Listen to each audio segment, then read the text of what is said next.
রাস্তায় পানি মারার দৃশ্যটা আমার কাছে অসাধারণ লাগলো। দেখুন বন্ধুরা, এই যে পানিবাহী গাড়িটা যাচ্ছে না, এই দেখুন,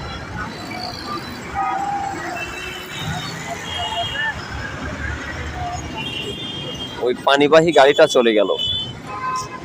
তো পুরা শহরটা এভাবে একেবারে পানি দিয়ে ছিটিয়ে ছিটিয়ে দিচ্ছে, যেন ধুলো থেকে মানুষ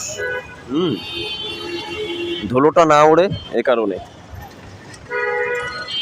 অসাধারণ সব মিলিয়ে।